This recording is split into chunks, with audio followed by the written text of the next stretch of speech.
You're listening to Crazy Shit in Real Estate. You'll be amazed at all these wild but true situations that others have found themselves in. Because on this show, you'll hear uncensored, unbelievable stories from the world of real estate. I'm Leigh Brown. Let's dive right in. Hello, friends. Leigh Brown here, and it's time for Crazy Shit in Real Estate. Today's episode with Chris Miles starts off with ballroom dancing.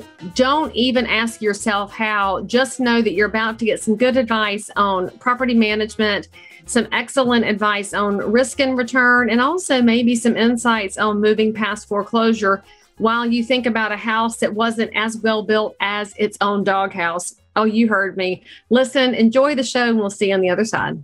Before you get the rest of the story, I'd love to share a quick message from today's sponsor. Hey, y'all, just going to take a quick break from this conversation to let you know about the sponsor of today's episode. That sponsor is, well, frankly, it's me. It's Leigh Brown University. Look, it's no secret that real estate is crazy competitive, getting more so every day. And when the pie doesn't get any bigger, but the people wanting a piece of it do, you've got to figure out a competitive advantage. And that's why I created Leigh Brown University. It's everything you need from soup to nuts, cradle to grave, point A to point B, whatever point B is. Each of you has different goals. So maybe you're a new to the career realtor, or you're a super experienced pro who can't figure out that next level. There's something in my course that's going to help you break through. It's designed for you before I even met you. So enroll in Leigh Brown University today. You go to www.leighbrownu.com and I'll see you there. Now, back to this amazing content. Hello, how are you? Great. Well, let me start recording right there. We can make this a really spicy episode if we want to, Chris. And so anyway, we'll start recording and we'll decide if you want to go spicy or not as you talk about your amazing Venezuelan wife and the great flamingo in the background. So tell us who you are, where you're located. Give all of our viewers and listeners a little bit of Chris Miles' story. Yeah, I'm actually here in Utah, Salt Lake City, Utah, but originally grew up near Oregon. And about 20 years ago, moved out here because they had the two best ballroom dance programs in the country, really in the world. And so came out here and started ballroom dancing on the world championship team for a few years, and was going to college. I was a sociology major with a triple minor in psychology, Japanese, and ballroom dancing. So, and ballroom dancing is probably the only useful education you got out of all those degrees, right? Pretty much. That's the thing I excelled at, right? Yeah, the rest Tell me of it was just... what kind of dancing you got? You got to go down that rabbit hole for us for a minute. What's your dance? I did all 10 dances, including social dance stuff. So I did everything from Latin dancing to, like the stuff you see, like the waltz, the foxtrot, quick step, that kind of stuff. But I also did like, samba, cha-cha, the merengue, paso doble. Yeah, I did merengue and, all that kind of stuff. So yeah, I loved it. But what's your favorite? You have to have a favorite. Latin dancing, my favorite by far. Yeah. Is that how you met your bride? No, actually, she had no clue how to Latin dance. We went once on a date, and I about killed her. So, so that's how it stuck. She was like, "I may as well date this guy because I've never been on a date before where somebody tried to kill me by dancing." That's how you won her over. Yes. That could be it, right? That could totally be it. So, yeah, no, I think she just likes me for my rugged good looks and that kind of thing. But it happens. I'm a smart guy. I just know how to get her, So how does a ballroom dancer wind up in Salt Lake City? Is that like a hotbed of ballroom dancing that we just didn't know about? I don't know that world at all, except for watching TV.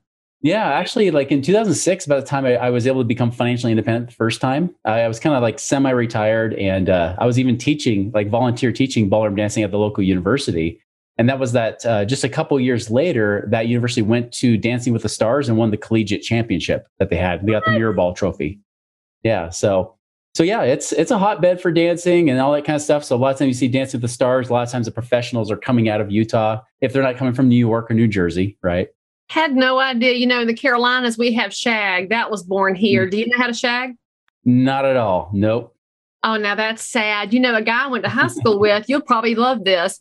He got a full ride to Harvard because he was the national shag champion with his partner. And they had never had a college applicant who was a national shag champion, and that was his advantage. So dancing brings a lot of advantages besides physical fitness. It sure does. Yeah, you never know. All right. So tell us a little bit about beyond ballroom dancing, because I love getting distracted by fascinating stories. What do you do in and around real estate? How long did you do it? How'd you land here? What's your excitement? Yeah. So real estate investing, I've kind of had the love-hate relationship with it, right? Because I've always come at it from as being an investor. I especially love being more of a passive investor. So currently I do more investing like turnkey rentals, right? Where I'm not the property manager. I hate property management. I did that before the last recession, and that was just a nightmare. So I do more of the hands-off, just kind of more buying and just taking long-term rentals, passive income from that, that sort of thing. And I do other things like I'm in syndications of apartments and, and land deals and things like that. But ultimately, like that's more my love, is doing more the passive turnkey real estate investing. All right. So tell us about the first real estate investment you ever purchased, and also all the emotions that go along with that, because we know that in the investing space for real estate, a giant hurdle to overcome is often fear, because there's so many negative stories out there about how awful it can be, bad tenants, wild situations, which are definitely anomalies, but people get very hung up on anecdotal stories. So how did you get past those emotions, and tell us about that first property? Yes, the first property was converting my first home to a rental, right? So I bought my first home. It was a 1971 Rambler. It had vintage everything. It had the fiberglass carport. You couldn't park all the way in because the stairs were in the way, and you had the calico colored shag carpet, and in green shag too. That one was so long it would kill our vacuum cleaner. You didn't vacuum that, Chris. Did you not know you raked shag? I should have known. I should have chopped it. You had to do something to that thing. That was a kid job when I was little. Rake the shag. You rake up like a quarter here and there and think you found all the money in the world. Oh yeah, man. Those shag carpets were so long. Like we had a cat in the house, and I swear it was like the African bush, right? Like you just see this little tail bobbing through, the little green shag and stuff. So it was crazy stuff. We even had the wallpaper. They had like the fuzzy designs on it. Oh, the velvet wallpaper. Oh yeah, I love that stuff. That stuff is golden now if you can find it. Of course, 3 feet tall, it gets rubbed off because little kids walk through a house like they're blind. It's Oh yeah. Well, I felt it for a while too. Then after a while, I was like, what am I doing? This stuff is gross.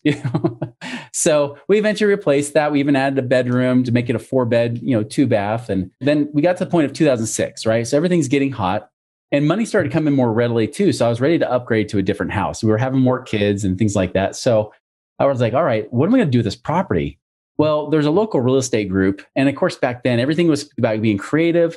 Loans were easy to come by, right? You could do, especially with investment properties, you could pretty much do almost like zero down, No doc, stated income. Yeah, stated income, no doc. It was awesome. And I was a mortgage broker then too. So I remember those days, it was easy getting a loan. So what I did, and it was my most creative deal, but it was also probably the dumbest deal I did too, right? So what I did is I bought it for less value when I bought it back in 2003. Now it was 06. I'm looking to sell it. So I sold it to an investor with the agreement to lease it back, right? Oh, no. So did that, and because I wanted to get all the equity out so I could strip out the equity, go and invest that elsewhere. So now I'm fully leveraged. It was like about 100. It was only 165,000, but I bought it for like 115, right? So I thought I was a hero. I thought I was a champ. Well, then of course I go to try to do a lease option or start renting it out. I was the property manager, which was not a good thing. I rented it to somebody who lived a couple blocks away. I should have known when I went to her place that she was already trashing her apartment. Why wouldn't she do the same thing to my house, right? So I left all the appliances there. I left the lawnmower there and everything just to have it not fully furnished, but semi-furnished, right? Well, long story short, they stopped paying. They didn't keep the place clean. A year later, and I'm not the kind of guy to be a jerk. I like to be more a friendly guy. So I finally just had to say, you got to get out. Like you haven't been paying consistently, and I need you out now. So finally kicked them out. By the way, they were on government support. That was the thing. Half their rent payment was coming from government support, and they still couldn't make the payments. Well, would it make the payments? We should probably clarify. Some people that can won't, but they don't. So let's just say they wouldn't make the payment. Exactly. Yeah. There's always an excuse, always a story, right? And of course, I would go for the sob stories for a while. Or Eventually, it was just a nightmare. And of course, now it's 2008 by about this time, right? So the market's already tanking. I go and put up a for sale by owner sign. I hadn't walked through it yet until somebody like immediately called on it, wanting to look at the property. So the first time I walked through the property after evicting them was in that moment with those buyers, which is another bad no-no, right? And again, for sale by owner didn't help either. So anyways, I'm walking them through and I see like there's pizza like stuck to the carpet. This is in the middle of winter too. It's kind of gross. There's holes in the sheetrock. They had stolen appliances and my lawnmower. So they stole everything. So the funny thing is the guy was very handy that lived there, but he wasn't handy inside the house. And there was food on the walls. It was just disgusting. The only thing that stood up was the thing I told him not to do was have a dog, which was a dog house that he had built. And when we tried to have 1-800-GOT-JUNK to destroy it, it was almost impossible. The thing was so well built, but they trashed the house. Like that was the best part of the house now. So, I mean, eventually, luckily, I was able to almost break even. Like other than some of those costs, I was able to get out from under it. But man, it was just a nightmare. And it actually scared me from doing rentals until about 2015, 2016. I was pretty much like, I'll be done, and that's when I started going more the turnkey route of, hey, let somebody else property manage. I'm going to buy in better areas, not buy in a place where I'm fully leveraged, not buying in a place like in this western half of the United States where rentals stink anyways, like more out east, like southeast or Midwest is where I've been more buying rentals now. So talk to us a little bit about the ability to select a property manager. We've had a lot of investors and a lot of people in the investment space on the show. And one of the pieces of feedback I get back is, all right, so what do I do? You have chosen not to dabble in the property manager space because, as you know, it is a high headache business and it's low margin side. And it really takes somebody who knows the law and understands how to read through a tenant who knows the law better than most landlords do. So if you're the passive investor and you've created a turnkey property, how do you pick a property manager? What are the best questions to ask? Because as you will already attest, it's not always about the fees. That's not your first question. No, definitely not. I mean, there's different ways to go about it. Like when I go buy turnkey properties, I'm using a turnkey company that supplies it, right? So that for me, like it's nice because usually it's one of two things. Either one, they've contracted a property management company where they are the majority of the business. So if something goes wrong and we're complaining to that turnkey company, they can say, hey, if you guys don't shape up, you're fired and your business will pretty much go under if we pull out. So that's one option. Or the other option is more common is turnkey providers are the ones that usually flip the house to you, right? They turn around, they renovate it, fix and flip it to you at a more retail price. And then they turn around, they property manage it for you. Now, definitely reputation is everything, right? I mean, online reviews help. I think a good question to ask, of course, is just asking them like, hey, like, can I talk to some of your landlord, not landlords, but like the owners, people you're managing for? Oh, that's a great idea. List. Just ask for references, right? And just get their real feedback. I mean, I'm dealing with a property management company right now in Alabama that, they're not, at least the person we have working for us, the rep, is not doing a great job.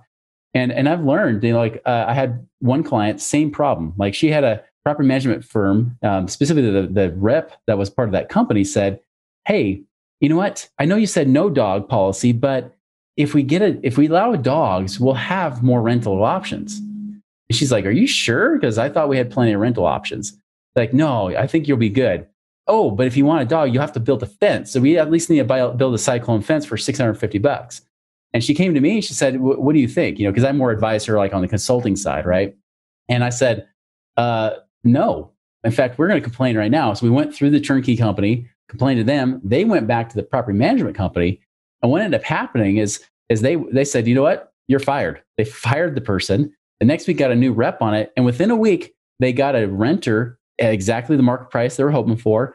No dog, no fence needed. And so sometimes it's not even just the company, sometimes it's just the rep that you have. The most important thing is that you're proactive and that you act quickly. If you have hired them and something's not working, let the company know, go to the CEO if you have to, or the COO, whoever's running operations, and say, this isn't working. fix it or you're out, and we're getting a new one. Well, there's a lot of people that they buy near where they live, but as you've already mentioned, the best values in the market might not be where you live. California being a prime example, where the taxes and the cost of living are so high. I have some people who have purchased homes in North Carolina from California where they don't even own a primary residence. They rent because they can't afford to buy in their market, but they can afford to buy here. So to those people, the property manager becomes their eyes and ears on the ground. And a tip that I learned years and years ago from another investor friend was to make sure your property manager is willing to go monthly and change the air filters and check the smoke detector battery. So first of all, that's some maintenance on the heating and air unit, which in the South is a super important thing in July and August. But also it protects the safety aspect, checking that smoke detector. And, happens to be a set of eyes in the house monthly to keep an eye on things. And those are pretty common sense things that any property manager is willing to do. But you, A, have to ask, and B, like you said, you have to have the right rep. If you have somebody who's I won't say lazy, but less motivated, they may or may not be willing to go do that because they don't want to go through the hassle. But honestly, you're going to get better tenants if they know you're taking better care of a property.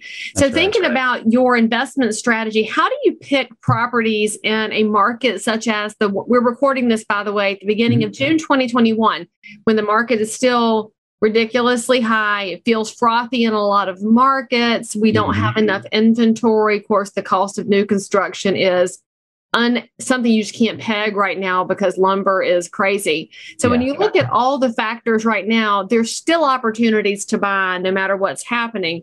That's right. What are your criteria? Or if you don't want to give us a criteria that you use as a marker when you're picking a property. Yeah, generally I like areas that, if the turnkey company's there, right?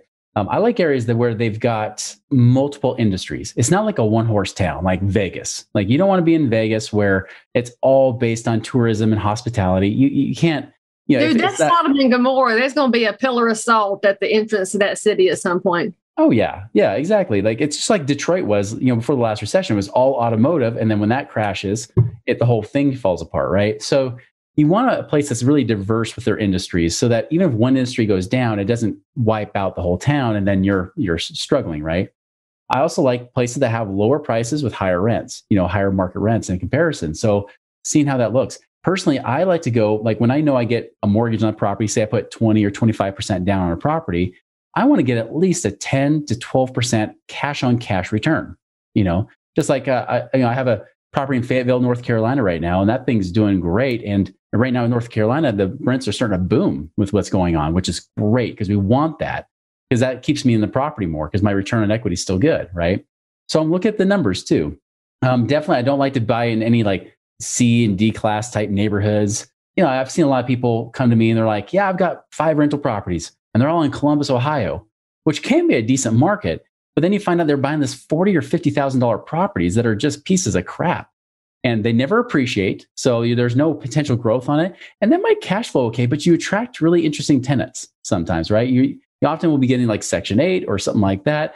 And that could be good or bad. So really determine up front what kind of tenants you want to attract. For my wife and I, like we really want families, so we want to make sure we're getting at least the Goldilocks 3-bedroom, 2-bath, maybe a 1-bath, but for the most part, it's at least a 3-2, right? If not bigger. And we don't want to buy over median price either. So in that area, if the median price is $250, we want to be buying under that price. So if things do go to crap, right, then we at least know we can turn it around. We can say, hey, this is an underpriced place. If there is a recession and people start downsizing, they're going to downsize into my property, which either means rents will go up and or the price of the value of my home will still hold and go up as well. And of course, fair housing disclosure here. Chris is not precluding anybody from renting his properties that doesn't have that Goldilocks life. He's just saying if you have a property where you can attract a family with little kids, it's generally going to be on the safer side. It's generally going to have a good neighborhood around it. But anybody could rent that house and he is not going to violate any of the HUD protected classes because that would be crazy. Then you would be keeping your tenant market smaller than it has to be. And then back to the concept of the less expensive houses and Section 8, The biggest thing you guys want to think about as you're looking at investment properties is what Chris already said. Know your strategy. There are a lot of super successful investors that focus on Section 8 housing because the numbers can work. And if you have a heart for creating housing solutions for folks in our society who do need a handout from the government for whatever reason, disabled vets, senior citizens with no income any further, there can be opportunity there to be a solution provider of decent housing at that price point. It's just a matter of understanding what your risk tolerance is and what market you're in so that you can be fully educated on pros and cons. He's just stating that's not his favorite kind of opportunity. I personally love it because I look at this as a way to be a part of the housing shortage solution, but that's where I am in life and where my risk tolerance is. And so full disclosure to you, wherever you're looking to buy, talk to your realtor partner and get some feedback. I love the idea of looking at the industry and where the jobs are coming from in a given area, because a little bit of diversity in job types is also a hedge against future market changes. As we saw in Kannapolis, North Carolina, when Cannon Mills went away in 2003, that was a mass layoff of 3,000 people. And there was nothing else to replace it because Kannapolis was a textile town. Now, of course, they have really changed and made some huge comebacks, but that took almost 20 years. So it's a great way to look at a market and ask lots of great questions and think about, too, where the politics start to play in and what's happening with unionization and right to work laws. And you're thinking, what's that got to do with real estate? Well, it has everything to do with economic development. Economic development means jobs. Jobs means tenants and property owners and new construction and new builds. So you're thinking about the holistic look at the market, which I find that to be a unique investor perspective because many investors only look at cash on cash return, only look at what they're leveraging before they look at the bigger picture of the market. So how did you come to the realization that you needed those data points in addition to the numbers on a house to make a great decision? Was that a trial and error? Or did you have a mentor at some point that gave you that information? Or had a mentor. Yeah. I mean, definitely with some of those turnkey companies that have like their 8-point, kind of check before they even go into a market. And you're right. Like it definitely look for landlord friendly states. Like I'm always amazed when I'll have guests on my own podcast, like they're in the Chicagoland area and they'll say like, yeah, I'm doing real estate investing there. I said, how? Chicago is a massive HOA. Like it's such a horrible place. It's massive taxes. Now there's some benefits, like you said, like Section 8, if they're focused there, they can maybe make it work. But I'm like, wow, that for me would be too high of a risk to take. For me, I like very low risk, very easy. That's why I have like, properties in like Memphis or Fayetteville, North Carolina, or like Alabama, or looking at like Missouri and places like that, or Oklahoma, where it's just easier. It's easier for the landlords to be able to fight it in case something goes wrong, despite moratoriums and all that stuff going on now. Right. I think we're moving past that finally now that so many of our states are getting their economies fully reopened, and we're finding that a lot of jobs are going unfilled. So if our folks will just get back out there and decide to embrace the pride of a job well done, we can fix a lot of these problems. So, of course, the premise of the show is crazy shit in real estate. And we just talked a lot about some strategies and some tips and tricks. But my listeners really want to know what you've seen out there. So if you look back in your memory bank of all the real estate stuff that you've done pre-recession, during the recession, here in the current boom that we're experiencing, what's that one thing that you saw, you still can't believe it happened, you still can't believe you saw it, but you didn't get out of the real estate space altogether? What's the one story, Chris? Well, it was really that first one I shared. That very first property was like, that was the one that it almost kept me out of real estate completely. Other than maybe buying my own home, like I was so scared and gun shy to go back in, like it really took me. That's why I went the turnkey route, right? Because when I knew that they were doing a lot of the filters and they were doing a lot of the homework for me, right? And especially if I was looking outside of the state of Utah, like looking out east, I had to really get some faith there. It took me a good couple of years to finally say, all right, I'm going to jump back in, because it was painful. I mean, not only did I lose that, but during that whole period of time, I actually went from millionaire to upside down millionaire. Like I went over $1 million in debt. I actually lost my own home in foreclosure in 2009. I had to move out to a rental and everything else. And so I was really burned. I had an emotional scarring from that. And it did take me till another 5+ years before I said, okay, I think I'm ready to do this again. Let's tiptoe back in. And then as I got it back into it, I thought, oh, this is actually not that bad. I just had a really bad experience because I was being greedy. I wasn't following good rules. I was just trying to make a buck. And that's not the way you should be investing. I believe that the best thing I learned is that boring is sexy. The more boring the investment is, the sexier it is. Because if you're like all the people out there right now, like speculating and just going and all this FOMO, this fear of missing out going on, which I know I just got an offer accepted on my own house, and just dealing with that kind of crap. Like buyers and sellers are stupid right now. Like agents are even being dumb right now. Like everybody's treating each other like crap, in this current market. And you got to really try to keep a level head when that's happening, because if you don't, you're going to get caught up in those emotions and you're going to make bad decisions, just like I did pre-recession last time. And part of that was, of course, market conditions that none of us saw coming because we didn't understand tranches and we didn't know what was happening in the mortgage securities end of the business. But to look back at your own scenario in 2009, I know that foreclosure is a really emotional process, probably more so than a financial process. So what advice would you give to any viewers or listeners who have been through that themselves, and maybe they've been renting for the last several years as they've been recovering their credit and recovering their state of mind so that they can move forward and get back into property ownership? What tips would you give from your personal experience? Because like I said, that's not just the emotion of it is so personal and vulnerable. And of course, our society looks down on somebody that gets foreclosed on, even though all the factors can pile up and there's blame that can be tossed in a million directions. But you did that singularly impactful thing of moving forward from it. So I'd love to hear your advice on that. Yeah, I would say this is that if you're going to try to have the faith to go back in, one, don't discredit real estate investing. Like, especially if you're an agent, right? You should be real estate investing, but don't discredit it, because it really is still, I think, the most amazing asset. I mean, other than your own business, I think is one of the best asset classes you can be in.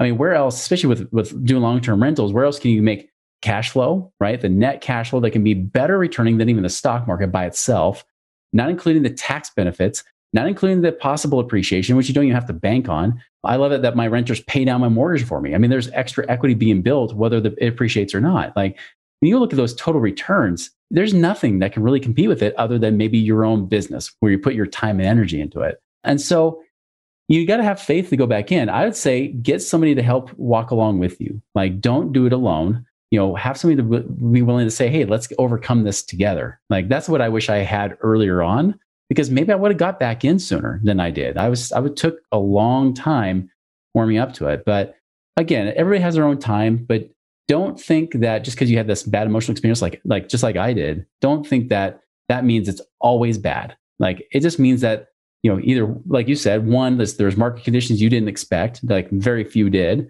And then two, just, you might have made a bad decision. What have we learned from it that we can be stronger and better for it? Absolutely. So long story short, suck it up and move on, because things happen. So Chris, if somebody wants to reach out to you and find out more about what you're doing in the investing space, be coached or mentored by you, what's the best way for them to find you? Yeah, two places. One, you can actually follow my own podcast, The Chris Miles Money Show. I know it's a tough one to remember. Took days and days of market, research to figure out that name. But The Chris Miles Money Show is a great podcast I've got there. I got like over 500 episodes there. Or you can go to my website, moneyripples.com. That's not nipples. I had somebody on Entrepreneur Magazine say moneynipples.com. It's not that. It's Money Ripples with an R. Come on, Entrepreneur Magazine. Come on, man. Oh, I know. That was so embarrassing. It was live too. I was like, what? Come on, guys. So yes, moneyripples.com. And never fear, friends. I know y'all don't write anything down. You've already forgotten Chris's name, but it's okay, because all of his links and information are in the show notes for this episode. So navigate your way over there. Click to follow, subscribe, and go get some more information and advice so that you can move forward from wherever you are in your space as well. Chris, thank you for coming on the show and for sharing with us a couple of insights to help make other people stronger. Thank you so much, Leigh. I appreciate it. All right, folks, if you want to appear in another episode yourself, you know where to find me on social media. But in the meantime, subscribe for more great content. Give us 5 stars, and we'll see you on the other side. As always, I'm so super thrilled that you joined in for more crazy shit. And if you're a realtor, investor, inspector, lender, or just a regular human being who happens to have an unbelievable story that you need to tell the world about, or frankly, you just need to one-up the story you just heard, then make sure to DM me on Instagram at Leigh Thomas Brown, or tweet me at Leigh Brown, or frankly, any social network where you hang out. I'm there. And if you had some fun, then you totally want to subscribe so you don't miss out on any future episodes.